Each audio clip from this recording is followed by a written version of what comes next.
अस्सलामुअलैकुम dear students, welcome to our YouTube channel nursing with Sadaf Ikram. आज हम डिस्कस करेंगे फार्माकोलॉजी का यूनिट 2 एंटीबायोटिक, जो कि हमारी थर्ड सेमेस्टर की फार्माकोलॉजी का सेकंड यूनिट है और अकॉर्डिंग टू द डाउ है। तो सबसे पहले देखते हैं इसका ओवरव्यू हमें क्या बताता है।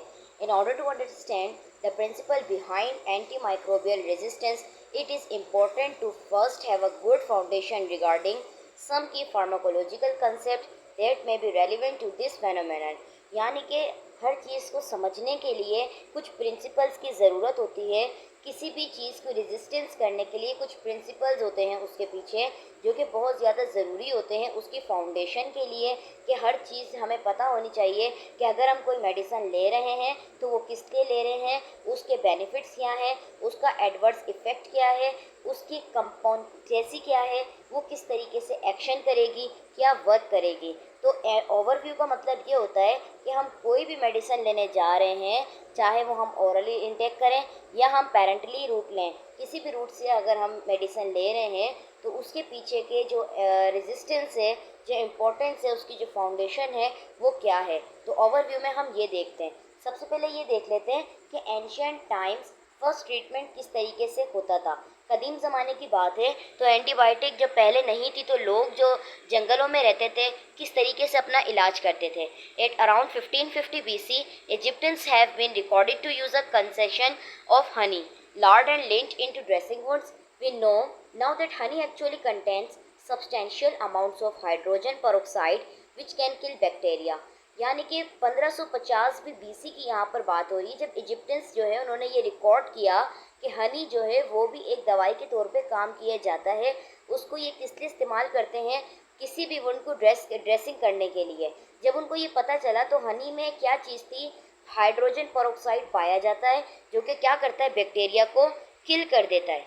अगर हम देखें कि 2000 ईयर्स अगो में क्या हुआ था, 2000 साल पहले की बात है। Moldy bread was used in China, Greece, Serbia, Egypt and probably and other ancient civilization as treatment for some disease condition। जो मोल्डी ब्रेड होती थी उसको चाइना में इस्तेमाल किया जाता था, ग्रीस को इस्तेमाल किया जाता था। किस लिए? जो भी डिजीज़ कंडीशंस होती थी, ऐसी बीमारी जिनको वो किसी विदाउट फार्माकोलॉजिकल ट्रीटमेंट के ज़रिए, यानी कि ये नॉन फार्माकोलॉजिकल ट्रीटमेंट कहलाता है, और उसके ज़रिए उसको ट्रीट करते थे। अगर प्री एंटीबायोटिक एरा की बात करें, एंटीबायोटिक आने से पहले, यानी कि 20वीं सदी की बात हो रही है, the advent of germ theory of disease, जब जर्म थ्योरी ऑफ डिजीज़ का पता चला कि इस जरासीम से ये डिजीज़ हो सकती है, तो क्या हुआ, the first recorded microbial by product shown to have anti microbial activity was the blue pigment from bacillus Pyconius new Pseudomonas aeruginosa, which stop the growth of some kind of bacteria in the test tube, observed by E.D. Friedrich, Germany in 1888। यानी कि पहला record ये देखा गया कि जो microbial है वो बाय प्रोडक्ट शो की गई कि जो भी एंटी माइक्रोबियल एक्टिविटी होती थी उसको ब्लू पिगमेंट किया जाता था। यानी कि वो ब्लू पिगमेंट शो करवाती थी कि उसके अंदर क्या था, साइकोनियस, जिसको हम स्यूडोमोनास आर्गिनोसा कहते हैं, जो कि क्या करता है, टेस्ट ट्यूब के अंदर बैक्टीरिया की ग्रोथ को स्टॉप कर देता है। और ये किसने ऑब्जर्व किया था, ये एक जर्मनी के साइंटिस्ट हैं, E.D. फ्रेडरिच इन 1888, उन्होंने इसको ऑब्जर्व किया था। अगर हम प्री एंटीबायोटिक एरा में ये दोबारा बात करें तो दोबारा हमारे पास आता है रुडोल्फ एमरिक एंड ऑस्कर लियो। ये भी एक जर्मनी के साइंटिस्ट हैं। इन्होंने क्या किया था, who later named the substance साइकोनेस, जिन्होंने कुछ टाइम के बाद साइकोनेस का एक सब्सटेंस को एक साइकोनेस का नाम दिया था। Perform clinical trials in 1889 showing some effectiveness against many of infectious disease of that time। अपने क्लिनिकल ट्रायल्स को परफॉर्म करते हुए 1889 में उन्होंने इसके कुछ इफ़ेक्टिवनेस बताए, किसके अगेंस्ट, जो भी इन्फेक्शियस डिजीज़ थे उस वक्त की, उसके ख़िलाफ़ इसकी उन्होंने इफ़ेक्टिवनेस बताई। साइकोनेस जो एक सब्सटेंस को यूज़ किया जा रहा है उसका इफ़ेक्ट क्या है।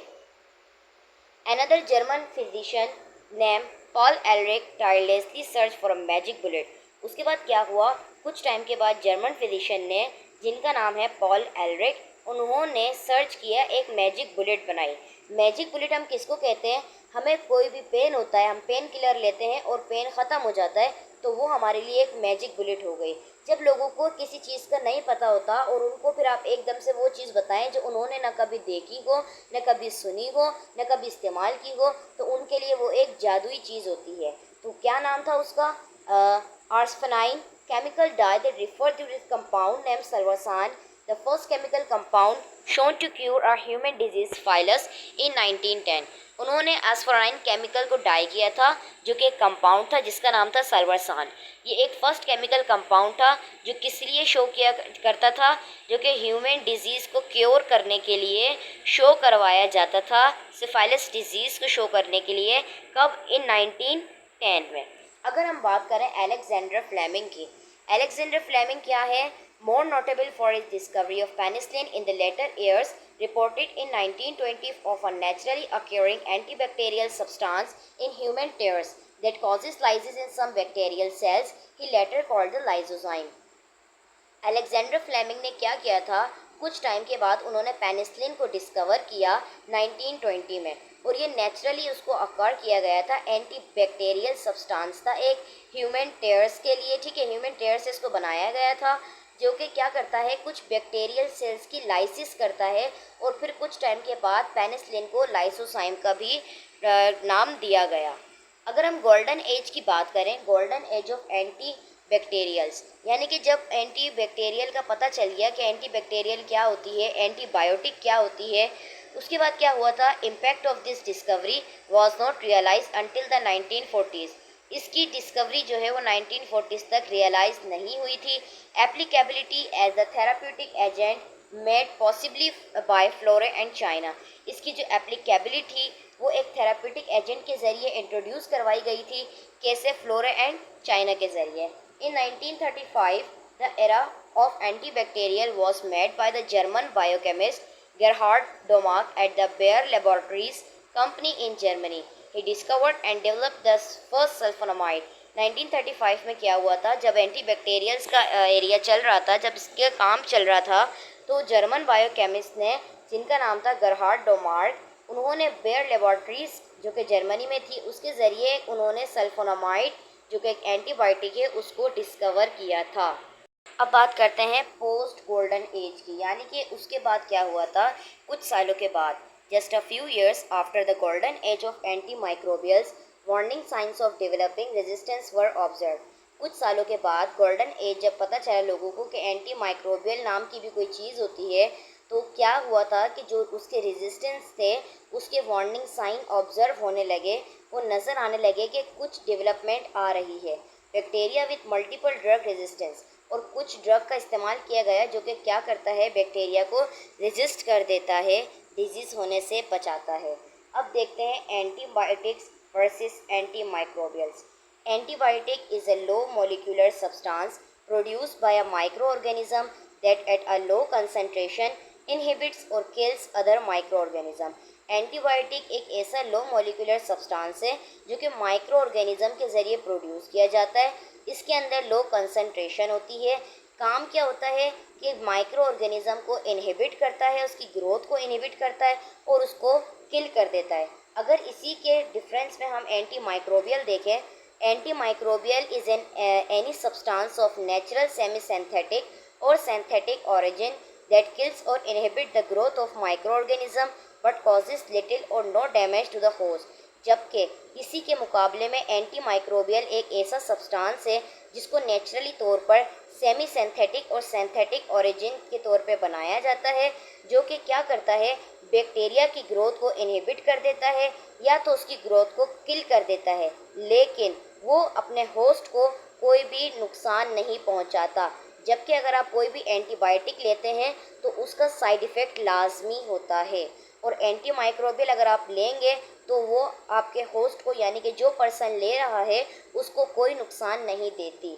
All antibiotics are anti microbials. तमाम एंटीबायोटिक्स जो हैं वो एंटी माइक्रोबियल हो सकती हैं, but not all anti microbials are antibiotic. लेकिन तमाम एंटी माइक्रोबियल एंटीबायोटिक नहीं हो सकती। This is the main point for MCQs, क्योंकि एंटीबायोटिक तो ये होता है कि कोई भी इन्फेक्शन हो गया, चाहे वो थ्रोट इन्फेक्शन हो, चाहे वो चेस्ट इन्फेक्शन हो, चाहे वो किडनी इन्फेक्शन हो, हम उसको एंटीबायोटिक ही देते हैं। एंटी माइक्रोबियल हम तब देते हैं जब हमें ख़ास माइक्रोब का पता चले कि ये इसी की स्पेशलिस्ट है, इसके अलावा हम इसको कोई मेडिकेशन नहीं दे सकते, ऐसी डिजीज़ जो कि सिर्फ वही इसको ट्रीट कर सकती है, अदरवाइज़ कोई इन्फेक्टेबल मेडिसिन इसको ट्रीट नहीं कर सकती, तो हम उसको एंटी माइक्रोबियल देते हैं। अगर हम एंटीबायोटिक्स की बात करें, medications use to treat bacterial infection. Antibiotic किस लिए यूज़ की जाती हैं? बैक्टीरियल जो इन्फेक्शन होते हैं उसको ट्रीट करने के लिए, जैसे यूटीआई हो जाता है, न्यूमोनिया हो जाता है, इस तरीके की जो इन्फेक्शन होते हैं उसको ट्रीट करने के लिए एंटीबायोटिक हम देते हैं। Ideally before beginning antibiotic therapy the suspected areas of infection should be cultured to identify the causative organism and potential antibiotic susceptibilities। Ideally पहले क्या था कि शुरुआत में हम एंटीबायोटिक थेरेपी देते हैं, सस्पेक्टेड एरियाज जो होते हैं यानी कि जहाँ पर इन्फेक्शन होता है वो हमें पहले कल्चर्ड करना चाहिए, आइडेंटिफाई करना चाहिए, हमें टेस्ट करवाने चाहिए, सीएस करवाना चाहिए कि आखिर कौन सा ऐसा ऑर्गेनिज्म है जिसकी वजह से ये इन्फेक्शन क्रिएट हो रहा है। उसके बाद हम पेशेंट को एंटीबायोटिक दें। अब हमारे पास 3 किस्म की थेरेपी आती हैं। एक आती है एम्पेरिक थेरेपी, एक आती है प्रोफाइलेटिक थेरेपी और एक को हम कहते हैं सेलेक्टिव टॉक्सिसिटी। एम्पेरिक थेरेपी कौन सी होती है? Treatment of an infection before specific culture information has been reported और ऑब्टेन्ड। अगर किसी ने कहा कि मुझे थ्रोट पेन है, ठीक है, उसने कहा कि आप एरिथ्रोमाइसिन टेबलेट ले लें, ठीक है। किसी ने भी कहा कि आप विदाउट डॉक्टर प्रिस्क्रिप्शन के आपने एरिथ्रोमाइसिन ले ली, इसका मतलब ये हुआ कि आपको नहीं पता था कि आपके थ्रोट में कोई इन्फेक्शन है, कोई सोर है, कोई लिम्फ वगैरह बना है और आपने किसी के कहने पे एरिथ्रोमाइसिन जो कि एक एंटीबायोटिक टेबलेट है वो आपने ले ली। तो इसका मतलब ये हुआ कि आपने एम्पेरिक थेरेपी का इस्तेमाल किया, आपने अपना ट्रीटमेंट वो किया कि आपको नहीं पता कि आपकी जो है वो इंफॉर्मेशन ली है या नहीं कि कौन सा इन्फेक्शन है कौन सा नहीं है। फिर हम देते हैं प्रोफाइलेक्टिक थेरेपी। प्रोफाइलेक्टिक थेरेपी कौन सी होती है? जो एडवांस गार्ड होती है, यानी कि ट्रीटमेंट विद एंटीबायोटिक्स और device to prevent an infection as in intra abdominal surgery. हमें पता है कि अगर पेशेंट की सर्जरी होने जा रही है उससे पहले हम उसको एंटीबायोटिक थेरेपी देते हैं ताकि जब सर्जरी हो तो जाहिर सी बात है बहुत सारे जर्म्स का सामना भी होगा और इंटरनली तौर पर बहुत सारे जर्म्स इंटर भी हो सकते हैं, इसीलिए हम उसको पहले से एंटीबायोटिक दे देते हैं ताकि उसको प्रिवेंशन हो जाए, कोई भी किसी भी किस्म का इन्फेक्शन उसको ना हो। अगर हम सिलेक्टिव टॉक्सिसिटी की बात करें तो drugs kill pathogen without damaging the host. जो सिलेक्टिव टॉक्सिसिटी होती है इसका मतलब ये होता है कि अगर आपको पता चला कि अगर थ्रोट इन्फेक्शन है तो आपने उसी के हिसाब से अगर मेडिकेशन दिए पेशेंट को तो वो ड्रग क्या करेगी, जाके उसी पैथोजन को किल कर देगी और अपने होस्ट को डैमेज नहीं करेगी। जब आपको नहीं पता होगा कि इन्फेक्शन कौन सा है और आप अपनी मर्ज़ी से पेशेंट को या खुद से ही अगर मेडिसिन लेंगे, कोई भी एंटीबायोटिक लेंगे तो वो आपको एडवर्स इफ़ेक्ट भी कर सकती है, वो आपका इन्फेक्शन मज़ीद सीवियर भी कर सकती है और सेकेंडरी इन्फेक्शन भी क्रिएट कर सकती है। एंटीबायोटिक्स में हमारे पास आ जाता है बैक्टीरियोसाइडल। बैक्टीरिया का मतलब होता है बैक्टीरिया, साइडल का मतलब होता है किल कर देना। कुछ मेडिकेशंस हमारे पास होती हैं वो बैक्टीरियोसाइडल होती हैं, यानी कि वो डायरेक्टली बैक्टीरिया को किल कर देती हैं। कुछ हमारे पास होती हैं बैक्टीरियोस्टैटिक। बैक्टीरियोस्टैटिक का मतलब होता है, स्टैटिक का मतलब होता है एक जगह रुक जाना, यानी कि inhibit growth of susceptible bacteria rather than killing them immediately will eventually lead to bacterial death. यानी कि जो भी बैक्टीरिया की ग्रोथ हो रही होती है वो उसको स्टॉप कर देती है ताकि मज़ीद उसके अंदर मल्टीप्लिकेशन ना हो, वो उसको किल नहीं करती बल्कि उसकी ग्रोथ को रोक देती है। तो हमारे पास कुछ होती हैं बैक्टीरियोसाइडल होती हैं जो कि डायरेक्टली बैक्टीरिया को किल करती हैं, कुछ हमारे पास बैक्टीरियोस्टैटिक होती हैं जो कि उसकी ग्रोथ को स्टॉप करती हैं, उसके बाद बैक्टीरिया को किल करती हैं। फिर हमारे पास आ जाता है कि 2 किस्म की हमारे पास एक्टिविटी स्पेक्ट्रम पाया जाता है, एक होता है ब्रॉड स्पेक्ट्रम और एक होता है हमारे पास नैरो स्पेक्ट्रम। ब्रॉड स्पेक्ट्रम होता है कि जो हम किसी जनरलाइज के लिए इस्तेमाल करते हैं, यानी कि किसी भी आम इन्फेक्शन के लिए हम इस्तेमाल करें जो कि ग्राम नेगेटिव और ग्राम पॉजिटिव दोनों पर कोई इफ़ेक्ट ना करे, वो मेडिकेशन हम देते हैं। जबकि जो नैरो स्पेक्ट्रम होती है वो किसी लोकलाइज उसके लिए होती है कि ये मेडिकेशन सिर्फ ग्राम नेगेटिव पर ही यूज़ होगी, ग्राम पॉजिटिव पर यूज़ नहीं होगी। फिर हमारे पास टाइप्स ऑफ बैक्टीरिया आ जाती है। एरोबिक बैक्टीरिया होते हैं जिनको ऑक्सीजन की नीड होती है ज़िंदा रहने के लिए, और एनएरोबिक होते हैं जिनको ऑक्सीजन की नीड नहीं होती ज़िंदा रहने के लिए। बैक्टीरिया शेप की अगर बात करें, राउंड कोकाई हमारे पास शेप होती है, ठीक है, रोड लाइक होती है, बेसिले जिसको हम कहते हैं, और स्पाइरल शेप होती है जिसको स्पायरोकेट्स भी कहा जाता है। अब देखते हैं हाउ एंटीबायोटिक वर्क। हम एंटीबायोटिक लेते हैं या कोई भी हम मेडिकेशन लेते हैं तो वो वर्क किस तरीके से करती है। सबसे पहले वो प्रोटीन की फॉर्मेशन को ब्लॉक कर देती है, सेल वॉल फॉर्मेशन को इनहिबिट कर देती है, डीएनए फॉर्मेशन के साथ इंटरफेयर करती है, फोलिक एसिड की सिंथेसिस को रोक देती है, जैसे कि सल्फोनामाइड्स। अब इसको मज़ीद हम डायग्राम में देखते हैं कि जब भी हम कोई मेडिकेशन लेते हैं तो या तो वो एक कुछ एंटीबायोटिक ऐसी होती हैं जो सेल वॉल को सिंथेसिस को स्टॉप कर देती हैं, कुछ प्रोटीन की सिंथेसिस कर देती हैं, कुछ क्या करती हैं जो उसके मेटाबोलाइटीज़ होते हैं इसेंशियली उसको रोक देती हैं, कुछ प्लाज्मा मेम्ब्रेन को रोकती हैं। तो सारी मेडिकेशन एक तरीके से वर्क नहीं करती। सबसे पहले क्या होता है, इनहिबिशन होती है सेल वॉल सिंथेसिस की।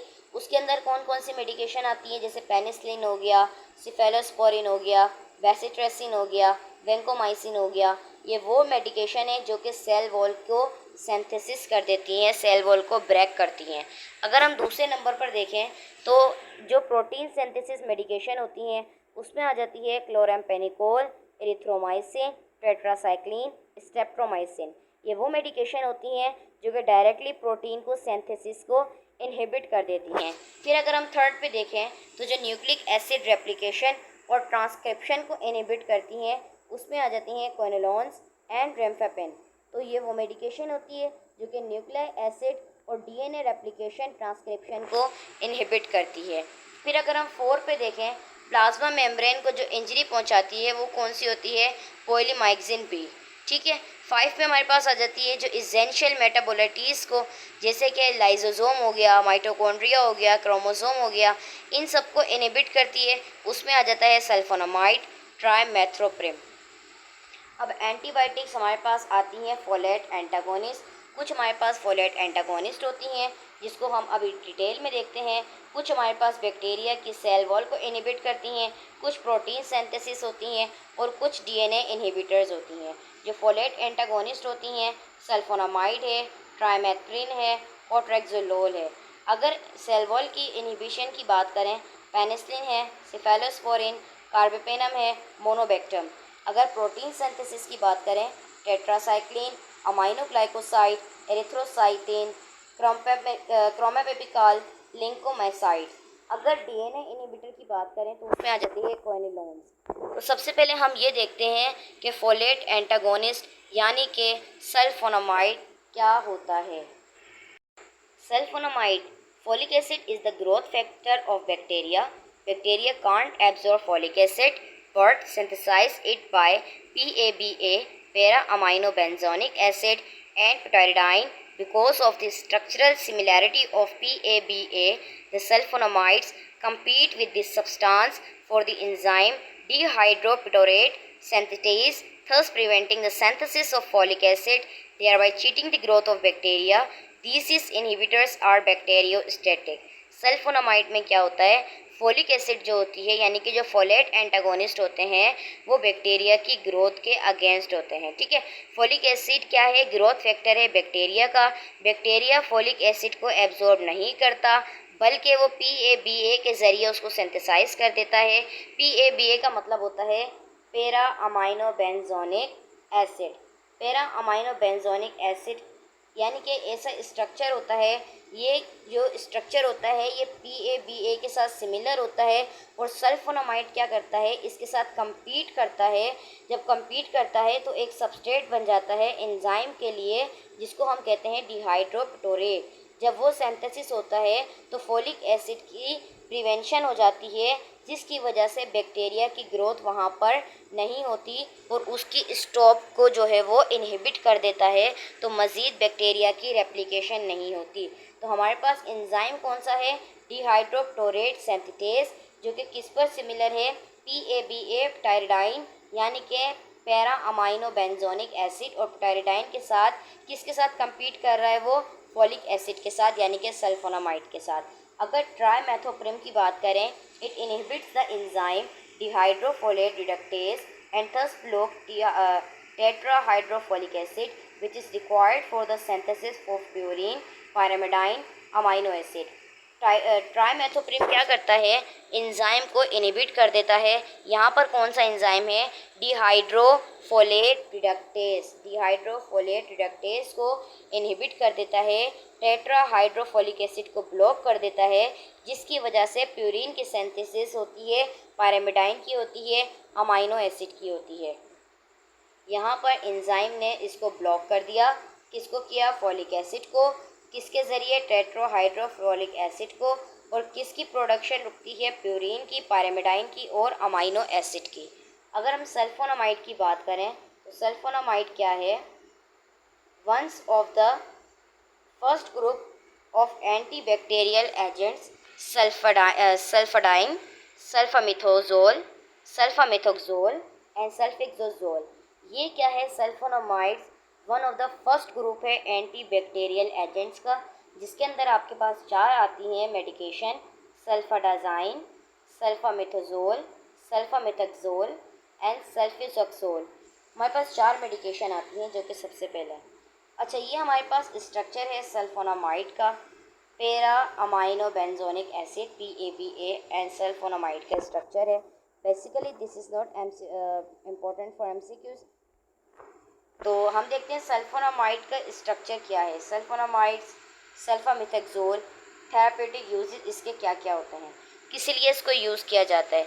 Use to treat urinary track infection, UTIs and to reduce the pain associated with UTI। किसी को अगर UTI हो जाता है, उसको ट्रीट करने के लिए हम सल्फोनामाइड देते हैं। अगर उसके रिलेटेड कोई पेन है, ब्लैडर में पेन है, यूरिथ्रा में पेन है, तो हम उसके लिए भी देते हैं। और किस लिए इस्तेमाल होती है, treat allergies and cough as well as antifungal के लिए भी इसको इस्तेमाल करते हैं। किसी भी एलर्जी को ट्रीट करने के लिए, कोई ऐसी कफ जो कि बहुत ज़्यादा ओल्ड हो गई, उसको भी ट्रीट करने के लिए सल्फोनामाइड देते हैं। IBS को, इरिटेबल बाउल सिंड्रोम को ट्रीट करने के लिए, बाउल मूवमेंट अगर सही नहीं है तो हम सल्फोनामाइड देते हैं। बैक्टीरियम यानी कि अभी किसके साथ कंबाइन होती है, ट्राइमेथोप्रिम के साथ कंबाइन होती है, और इसको हम किस लिए यूज़ टू UTI के लिए, न्यूमोसिस्टिस के लिए, कैरियर न्यूमोनिया के लिए, एयर इन्फेक्शन के लिए, ब्रोंकाइटिस के लिए, गोनोरिया के लिए, इन चीज़ों के लिए हम इसको यूज़ कर सकते हैं। कोट्राइमेक्सोल, बैक्टीरियम, ट्राइमेथोप्रिम, सल्फामिथोक्सोल, ये इसका सस्पेंशन है लिक्विड फॉर्म में। अगर हम बात करें सल्फोनामाइड्स की, सल्फेक्सोल के थेरापेटिक यूजेस कौन कौन से हैं, तो इसमें आ जाता है एजोकैस्ट्रेंसिन की बात करें, ये किसके साथ कंबाइन होती है, पेनाजाइप्रोडाइन के साथ कंबाइन होती है। UTI के लिए हम इसको यूज़ करते हैं। पीडियाजोल की अगर बात करें तो इरिथ्रोमाइसिन के साथ कंबाइन होती है, और इसको हम ओटाइटिस मीडिया जो कि एक डिजीज़ है उसके लिए भी हम इस्तेमाल कर सकते हैं। अगर हम सल्फोनामाइड के साइड इफ़ेक्ट की बात करें कि अगर हम पेशेंट को दे रहे हैं या हम खुद से ले रहे हैं तो उसका बॉडी सिस्टम के कौन से सिस्टम पे क्या इफ़ेक्ट पड़ेगा। अगर हम बॉडी सिस्टम के ब्लड की बात करें कि ब्लड सिस्टम पे क्या होगा, हेमोलाइटिक एंड एप्लास्टिक एनीमिया, थ्रोम्बोसाइटोपनिया हो सकता है, उसको एनीमिया हो सकता है फौरी तौर पे, हेमोलाइटिक हो सकता है। तो ये कुछ मेडिकेशन होती हैं जो कि किसी किसी को रेजिस्ट कर जाती हैं और किसी पर साइड इफ़ेक्ट भी कर जाती हैं। अगर इंट्रीग्यूमेंट्री की बात करें डर्माटाइटिस में तो फोटो सेंसिटिविटी होगा, एपिडर्मल नेक्रोलाइसिस हो सकता है, उसको एलर्जी रिएक्शन हो सकता है, ठीक है, आर्क्राइटिस भी उसको हो सकता है। अगर हम इसकी GI सिस्टम की बात करें सल्फोनामाइड्स के, तो GI सिस्टम में नोजिया, वोमिटिंग हो सकता है, डायरिया हो सकता है, पेनक्रेटाइटिस भी हो सकता है। अगर अधर की बात करें, कन्वल्जन हो सकता है, अर्टिकेरिया, उसको जो एलर्जी है वो हो सकता है, डिजीजनेस हो सकती है पेशेंट को, हेडेक होगा, लिथार्जी फील होगी, डायरिया हो जाएगा, anorexia, nausea, vomiting. 3% close to penicillin, ये पेनिसिलिन से 3% क्लोज भी होती है, मतलब जैसे पेनिसिलिन इफ़ेक्ट करती है, पेनिसिलिन जो कि हमारी फर्स्ट एंटीबायोटिक है, तो उसके भी मज़ीद यूजेस हैं, तो उसी की तरह वर्क करती है, 3% क्लोज होती है। सल्फोनामाइड डिस्पेंसिंग इश्यूज़ की अगर हम बात करें तो हमने इसको किस तरीके से डिस्पेंस करना होता है, सन, अवॉइड द सन से हमने इसको बचाना होता है, मेंटेन एडिक्वेट फ्लूइड इनटेक, जब आप मेडिकेशन लें तो उसके साथ आपने अपना फ्लूइड इंटेक भी सही रखना है। अगर inhibitors of bacterial cell wall की बात करें, mode of action for all categories, these drugs behind to the protein present on bacterial cell wall and activate them. कुछ ड्रग्स क्या होती हैं कि प्रोटीन के बाइंड हो जाती हैं और बैक्टीरियल सेल वॉल पर प्रेजेंट होती हैं और उसको एक्टिवेट कर देती हैं। These protein enzyme which are involve in the cell wall synthesis and in the maintenance of morphological features of bacteria. These drugs interfere in the synthesis of bacteria cell wall and thus causing the lysis of bacteria. These antibiotics are bactericides. यानी कि कुछ protein और enzyme क्या होते हैं, involve होते हैं cell wall की सिंथेसिस में और मेंटेन करते हैं मार्फोकोलॉजिकल फीचर्स बैक्टीरिया के। जो ड्रग्स इंटरफेयर करती हैं बैक्टीरियल सेल वॉल की सिंथेसिस कराती हैं, तो वो क्या करती हैं, बैक्टीरिया को लाइसिस कर देती हैं, तोड़ देती हैं। इसी वजह से उनको बैक्टीरियोसाइड्स कहा जाता है। अब जैसे सबसे पहले हमें दी गई है पेनिसिलिन। पेनिसिलिन का मैकेनिज्म ऑफ एक्शन क्या है? Penicillin enter the bacteria via the cell wall. Penicillin क्या करती है, जब बैक्टीरिया होता है वहाँ तक इंटर हो जाती है, किसके ज़रिए? सेल वॉल के ज़रिए। किस तरीके से होती है?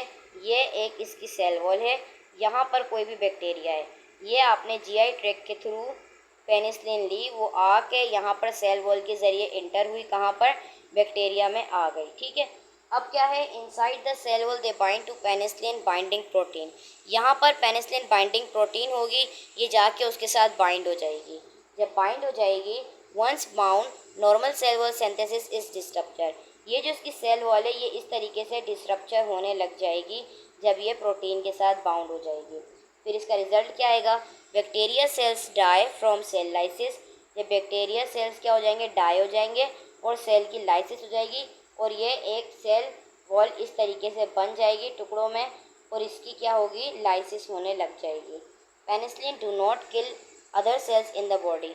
आपकी बॉडी में जो और सेल्स होंगे पेनिसिलिन उसको किल नहीं करेगी, बल्कि जिस बैक्टीरिया पे जाके इफेक्ट करेगी उसी को किल करती है। अगर हम एंटीबायोटिक पेनिसिलिन में देखें तो नेचुरल पेनिसिलिन जो होती हैं उसको हम क्या कहते हैं? पेनिसिलिनेस रेजिस्टेंस एंटीस्पेक्लोकोकल पेनिसिलिन। अमाइनो पेनिसिलिन हमारे पास होती है, ये उसकी टाइप्स हैं। एक्सटेंडेड स्पेक्ट्रम होती हैं। Anti pseudomonal penicillin, penicillin beta lactamase होती है, इनहिबिटर प्लस कॉम्बिनेशन। तो इसकी ये टाइप्स हैं, ये टाइप्स आपने याद करनी है। एंटीबायोटिक्स पेनिसिलिन की अगर बात करें जो नेचुरल होती है तो उसमें हमारे पास आती है penicillin G, penicillin V, potassium, penicillin S. Resistance penicillin में आ जाती है क्लोक्सेक्सिलिन, डाइक्लोजेक्सिलिन, मेथिसिलिन, नेफ्रिन एंड ऑक्सेसिलिन। ये बेसिकली मेडिकेशन के नाम हैं। अगर अमाइनो पेनिसिलिन की बात करें, amoxicillin, ampicillin. Extended spectrum penicillin की बात करें, piperacillin, ticarcillin, carbenicillin and mezlocillin. First introduce in the 1940। Penicillin को कब इंट्रोड्यूस करवाया गया? 1940 में। ये मेन पॉइंट है एमसीक्यूज़ के लिए। ये क्या काम करती है? बैक्टीरियोसाइडल है, यानी कि सेल वॉल की सिंथेसिस करवा देती है। Kill a wide variety of bacteria, जो भी बैक्टीरिया होते हैं उसको किल कर देती है। आल्सो कॉल्ड बीटा लैक्टमस, और इसको हम बीटा लैक्टमस भी कहते हैं। ये हमारे पास न्यूक्लियस है पेनिसिलिन मॉलिक्यूल का। एल बीटा लैक्टमस रिंग बना है यहाँ पर। This is not important for the MCQs. अगर हम बैक्टीरिया की बात करें, bacteria produce enzyme capable of destroying penicillin. Bacteria क्या करता है? एक एंजाइम को प्रोड्यूस करता है जो कि पेनिसिलिन को डिस्ट्रॉय करती है। इस कैपेबल होती है कि वो पेनिसिलिन को डिस्ट्रॉय कर सके। These enzyme are known as beta lactamases, और उन एंजाइम्स को हम क्या कहते हैं? Beta lactamase. As a result उसके नतीजे में क्या होता है? The medication is not effective.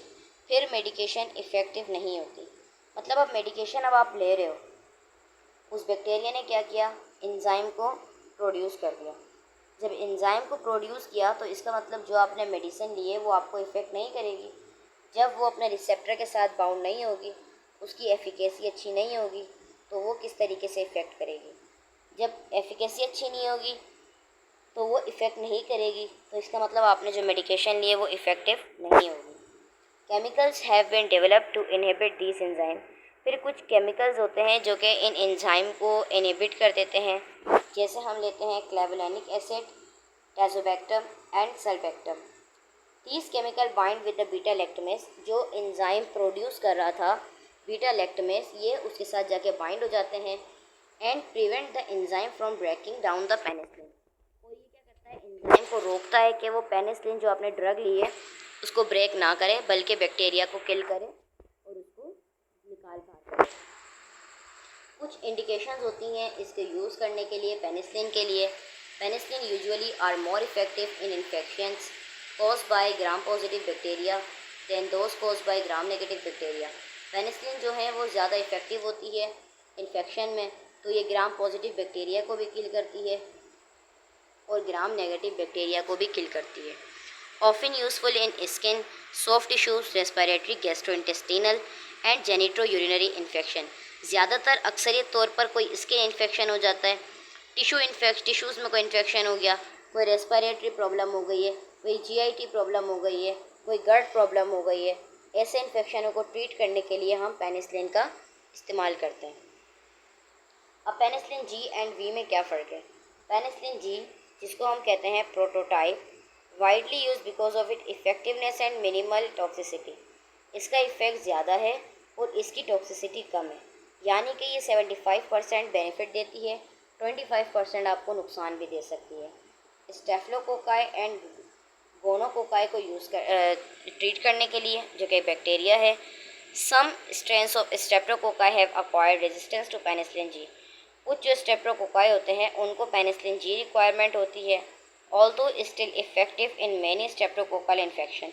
और साथ साथ ये कुछ इफ़ेक्टिव भी करती है, जो भी स्टेप्टोकोकल इन्फेक्शन होता है, कोई भी बैक्टीरियल इन्फेक्शन, उसको भी इफ़ेक्ट करती है। अगर हम पेनिसिलिन जी एंड वी की बात करें तो drug of choice for the treatment of streptococcal pharyngitis, rheumatic fever, bacterial endocarditis, people with disease heart fails. Drug of choice पर डिपेंड करती है कि हम ये देखते हैं कि पेशेंट को इन्फेक्शन किस किस्म का है, कब से है और कहाँ है। स्ट्रेप्टोकोकल यानी कि फेरेंजाइटिस, फेरिंग्स में इन्फ्लेमेशन हो गई है, रेमेटिक फीवर हो गया उसको, बैक्टीरियो एंडोकार्डाइटिस हो गया, तो जो पीपल हार्ट वेल्व्स के साथ होते हैं तो हम उसमें देते हैं।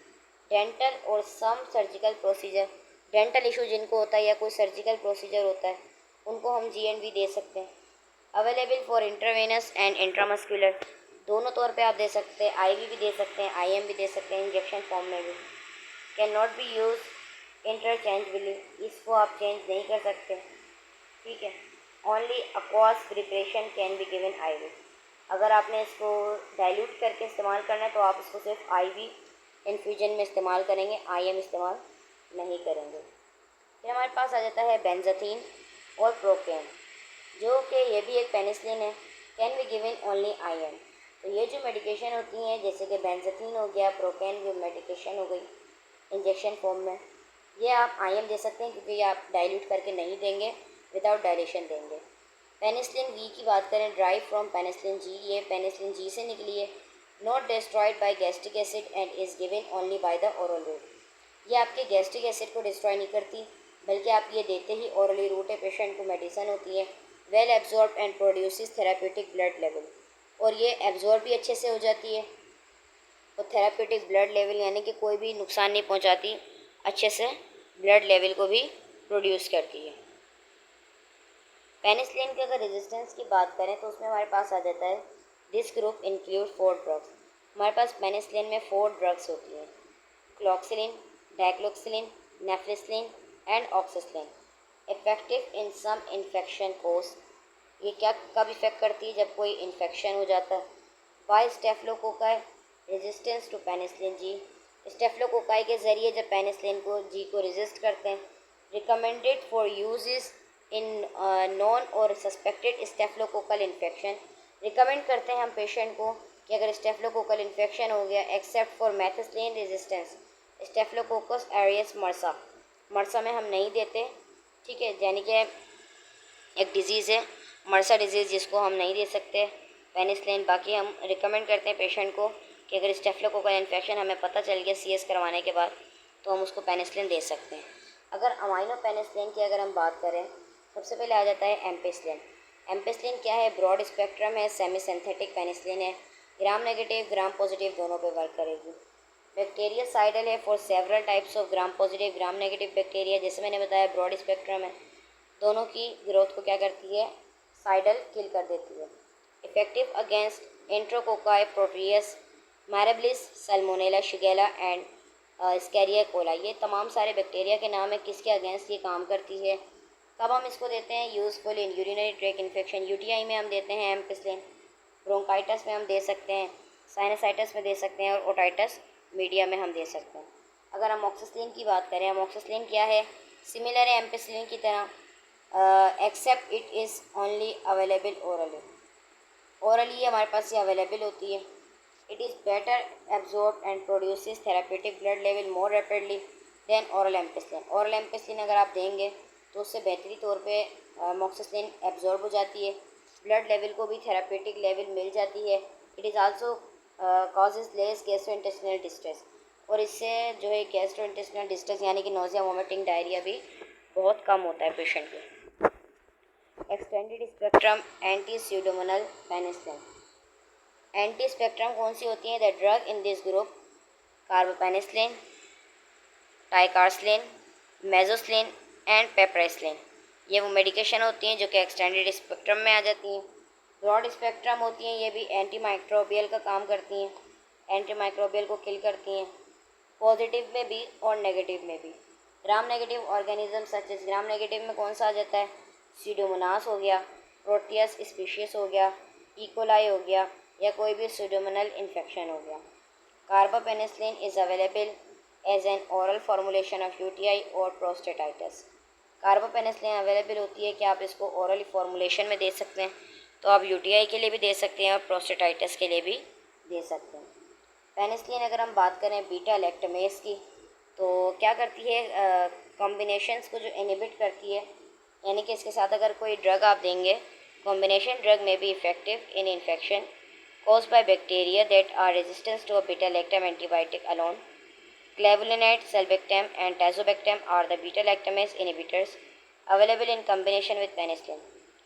मैंने जैसे पहले कहा था कि यहाँ पर जब एंजाइम अपना प्रोड्यूस करेंगे, यहाँ पर एंजाइम जब प्रोड्यूस करते हैं कोई भी केमिकल, तो वो पेनिसिलिन को रेजिस्ट करेंगे, पेनिसिलिन वर्क नहीं करेगी।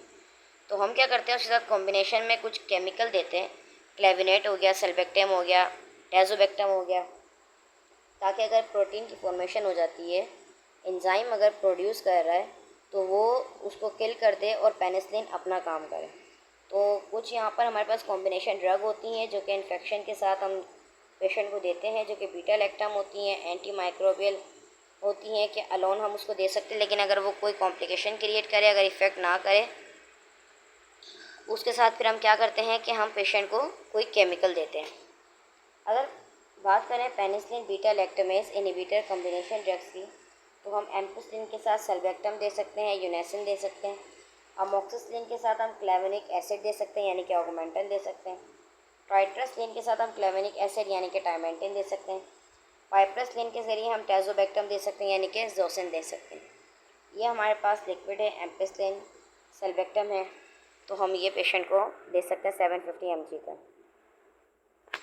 पेनिसिलिन के कुछ थेरापेटिक यूज़ होते हैं, prevention and treatment of infections caused by susceptible bacteria such as gram positive bacteria, prevention करती है, ट्रीटमेंट करने के काम आती है किसी भी इन्फेक्शन के, जैसे अगर कोई ससेप्टेबल बैक्टीरिया है, ये ग्राम पॉजिटिव बैक्टीरिया हो गया, स्टेफ्टोकोकस हो गया, एंट्रोकोकस, स्टेफ्लोकोकस स्पीशीज़ हो गया, तो इन बैक्टीरिया को ट्रीट करने के लिए, प्रिवेंशन के लिए।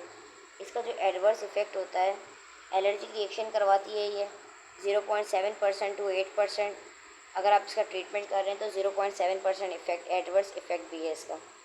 अर्टिकेरिया हो सकता है, इससे प्लूराइटिस हो सकता है, एंजियोएडिमा हो सकता है जो कि स्किन डिजीज़ हैं। 10% of all allergic reaction our life threatening, और 10% इससे इस तरीके के रिएक्शन हो सकते हैं जो कि लाइफ थ्रेटनिंग बन सकते हैं। साइड इफ़ेक्ट की अगर हम बात करें तो उसके कॉमन साइड इफ़ेक्ट हैं, जब पेशेंट लेता है तो वो आपसे शिकायत करेगा कि उसको नोज़िया वोमिटिंग हो रही है, डायरिया हो गया, या एब्डोमिनल पेन भी होता है समटाइम। और जो अदर इसके साइड इफ़ेक्ट्स होते हैं वो कम होते हैं, लेकिन जो ख़ास होते हैं वो ये है nausea vomiting, diarrhoea and abdominal pain.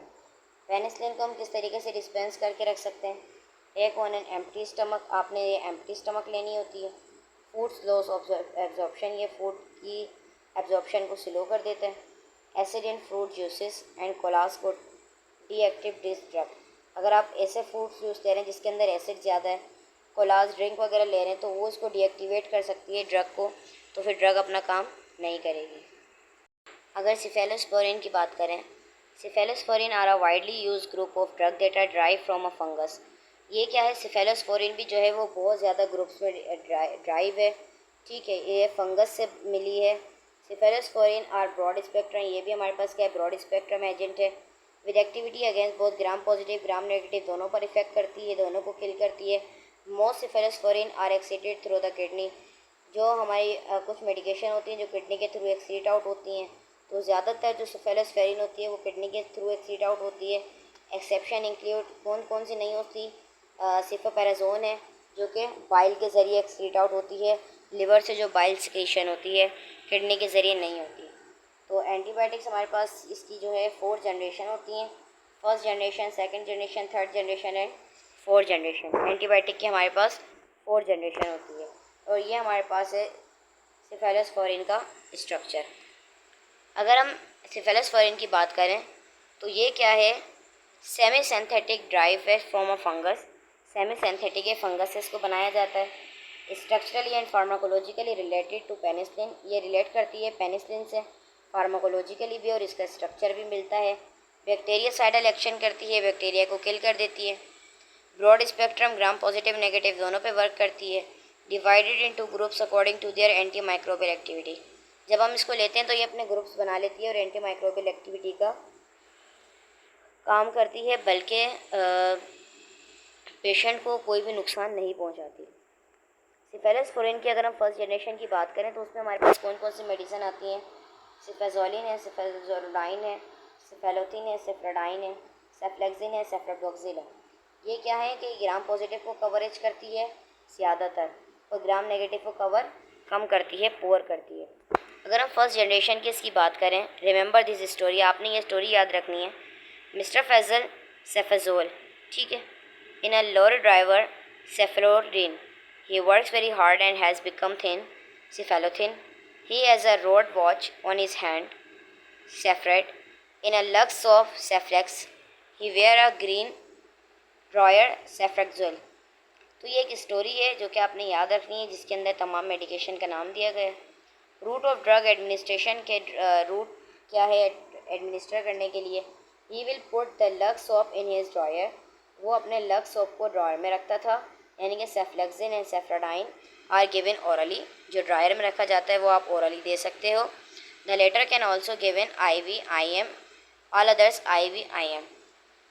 जितने भी यहाँ पर लेटर शो करवा रहे हैं आपको, जो भी मेडिकेशन आपको बताई गई है ये इंजेक्शन फॉर्म में, ये आप IV भी दे सकते हैं पेशेंट को, IM भी दे सकते हैं। फर्स्ट जनरेशन अगर हम बात करें सिफेलोस्पोरिन की, फर्स्ट जनरेशन में क्या है, similar to penicillins, resistance penicillin with greater gram negative coverage, similar होती है पेनिसिलिन से, रेजिस्ट करती है पेनिसिलिन के साथ, यानी कि ये ज़्यादातर ग्राम नेगेटिव को कवर करती है। किस लिए हम इसको यूज़ करते हैं, कम्युनिटी अक्वायर्ड इन्फेक्शन, यानी कि ऐसा इन्फेक्शन जो कम्युनिटी में फैल गया हो।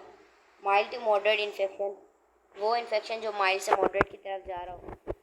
सिफेलोस्पोरिन की सेकंड जनरेशन में आ जाता है सिफोक्सटॉक्सिन, सिफ्रोक्समाइन एंड सेफिकैलन। तो सेकंड जनरेशन में आपके पास आ जाता है, तो आपने ये याद रखना है, सिफेलोस्पोरिनेस, रिमेंबर फॉक्स, फर और फैक, यानी कि सेफोक्सटिन, सेफ्रोक्साइम एंड सेफेक्लोर। अगर हम सेकंड जनरेशन की बात करें तो सेकंड जनरेशन क्या है, increase activity specially against Haemophilus influenza, activity को बढ़ा देती है, हेमोफिलस इन्फ्लुएंजा के अगेंस्ट काम करती है, जो कि एक डिजीज़ है। और हम इसको किस लिए इस्तेमाल करते हैं, ओटाइटिस मीडिया बच्चों में अक्सर ज़्यादा होता है, रेस्पिरेटरी इन्फेक्शन ज़्यादा होता है, UTI वुमेन में ज़्यादा होता है, तो उसके लिए हम इसको इस्तेमाल करते हैं।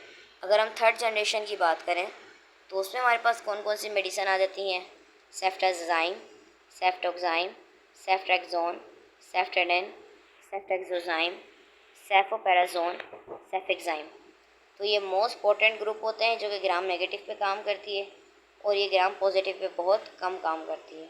थर्ड जनरेशन क्या करती है, ग्राम नेगेटिव पे ज़्यादा काम करती है। तो थर्ड जनरेशन को याद करने के लिए आपने ये स्टोरी याद रखनी है, मिस्टर अजीज़ यानी कि सेफ्टाजाइम, सेफ्टलजाइम, is taking an OX ceftriaxone in taxi ceftoxime for slaughtering.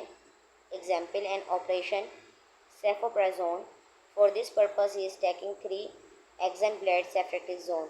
He will fix cefixime, the OX for dinner, cef dinner in a short time. यानी कि एक छोटी सी स्टोरी यहाँ पे दी गई है, इसको आप याद कर सकते हैं अगर आपने मेडिकेशन के नाम याद करने हैं तो। Basically this is not important for MCQs कि आप तमाम मेडिसिन के नाम याद करें, उनके यूजेस याद करें। कुछ बेसिक है जो मैंने मेंशन किए तो वही आप याद करें। रूट ऑफ एडमिनिस्टर कैसा होता है कि fix the price and eat only. Cefixime given oral all other IM IV। Price इसकी क्या है, फिक्स है, ये आप सिर्फ ओरल इस्तेमाल कर सकते हैं। ADRS की बात करें, operation will cause bleeding, cefoperazone cause bleeding. अगर हम ऑपरेशन वगैरह हो जाता है पेशेंट का तो उसके बाद क्या करता है, सेफोप्राजोन हम उसको देते हैं तो उससे उसको ब्लीडिंग होती है। सिफेलोस्पोरिन की 3rd जनरेशन की बात करें, active against a wide spectrum of gram negative organism. Active हो जाती है, वाइड स्पेक्ट्रम में काम करती है ग्राम नेगेटिव के against. Long half life, so once a day dosing for some, यानी कि ज़्यादा टाइम तक चलती है तो दिन में एक दफ़ा हम इसको डोज को लेते हैं और हम इसको एम्बुलेटरी पेशेंट के लिए इस्तेमाल करवाते हैं। यानी कि जो पैरालाइज पेशेंट होते हैं उनको हम नहीं दे सकते, तो जो भी एम्बुलेटरी पेशेंट होते हैं सिर्फ सिफेलोस्पोरिन उन पर इस्तेमाल की जाती है। 3rd जनरेशन में आपके पास होता है सेफेक्साइम यानी कि सप्रेक्स। ये ओरल 3rd जनरेशन में आती है और बेस्ट है, ये अवेलेबल होती है। ओरल सिफेलोस्पोरिन ग्राम नेगेटिव के अगेंस्ट काम करती है। टैबलेट भी अवेलेबल होती है, सस्पेंशन भी होता है। सेफ्ट्रेक्सोन यानी कि रोसेफिन की अगर हम बात करें, IV IM आप दोनों दे सकते हैं। वंस अ डे, दिन में एक दफ़ा डोज देंगे आप। इजीली पासिस हो सकती है मेनिंजीज तक और डिफ्यूज़ कर देती है CSF को और ताकि वो CNS इन्फेक्शन को ट्रीट कर सके। नेक्स्ट हमारे पास आ जाता है 4th जनरेशन। 4th जनरेशन की स्टोरी आपने याद रखनी है।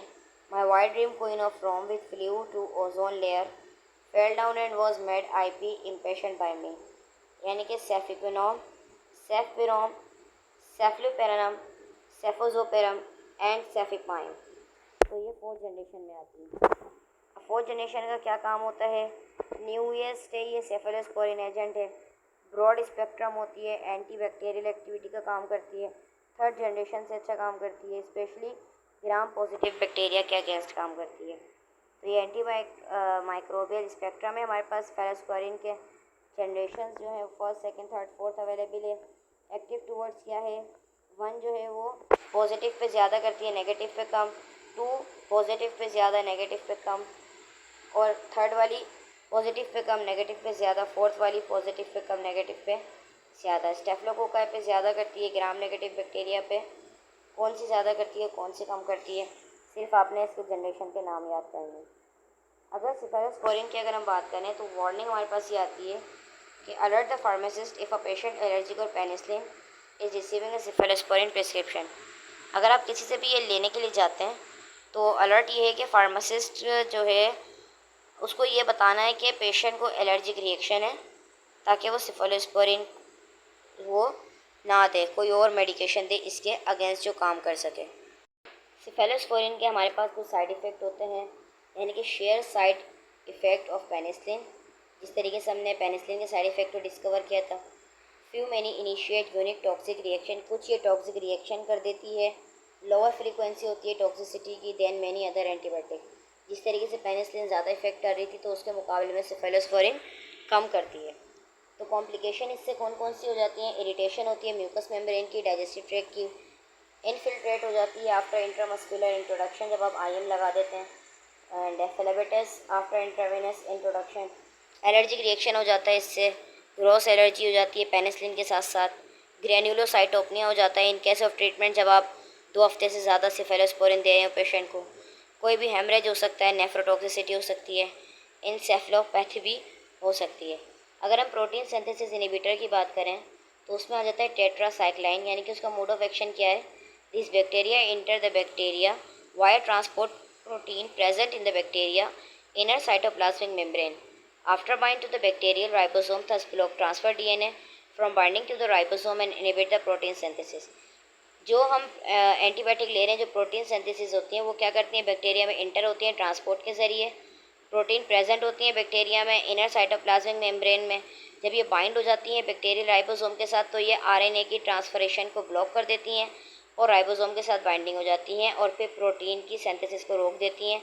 जब प्रोटीन की सिंथेसिस रुक जाएगी तो मज़ीद ग्रोथ नहीं होगी बैक्टीरिया की।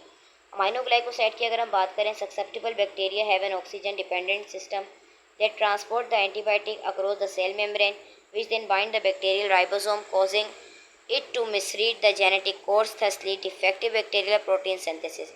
सक्सेप्टेबल बैक्टीरिया जो होता है, जिनको ऑक्सीजन, जो कि ऑक्सीजन डिपेंडेंट सिस्टम होते हैं, जिनको ज़िंदा रहने के लिए ऑक्सीजन की नीड होती है, तो वो क्या करते हैं, एंटीबायोटिक सेल मेम्ब्रेन को अक्रॉस कर लेते हैं, जिसकी वजह से वो बैक्टीरिया राइबोसोम के साथ बाइंड हो जाते हैं और उसकी वजह से जेनेटिक कोड में डिफेक्टिव हो जाता है और प्रोटीन सिंथेसिस को रुक जाती है। अगर एरिथ्रोसिन की बात करें, एरिथ्रोसिन क्या है, it bind of a bacterial ribosome thus inhibiting the translocation step of protein synthesis. ये बैक्टीरियल राइबोसोम के साथ बाइंड हो जाती है और जो ट्रांसलोकेशन स्टेप होते हैं प्रोटीन सिंथेसिस को, उसको रोक देती है। क्लोरामफेनिकोल की बात करें तो ये बैक्टीरियल राइबोसोम के साथ बाइंड हो जाती है, प्रोटीन सिंथेसिस को प्रिवेंटिंग करती है। लिंकोसोमाइड की बात करें तो लिंकोसोमाइड क्या है, बिहाइंड और बैक्टीरियल राइबोसोम के बाइंड हो जाती है ये भी, और ये चेन इलोंगेशन यानी कि ट्रांसपेप्टाइडेशन की चेन जो बनती है एक, जैसे यहाँ से ये बाइंड हुई है, ये पूरी एक चेन जो बनती आती है उसको ब्लॉक कर देती है ताकि मज़ीद चेन ना बने। डीएनए सिंथेसिस में हमारे पास आ जाती है क्विनोलोन्स। क्विनोलोन्स का मतलब क्या होता है कि these antibiotic inhibit the replication of bacterial DNA by interfering with the action of DNA gyrase and topoisomerase during bacterial growth and reproduction. These antibiotic यानी कि जो एंटीबायोटिक होती हैं, जो कि हम क्विनोलोन्स लेते हैं, तो ये क्या करती हैं, रेप्लिकेशन कर देती हैं बैक्टीरियल डीएनए की, इंटरफेयर हो जाती हैं, एक्शन करती हैं।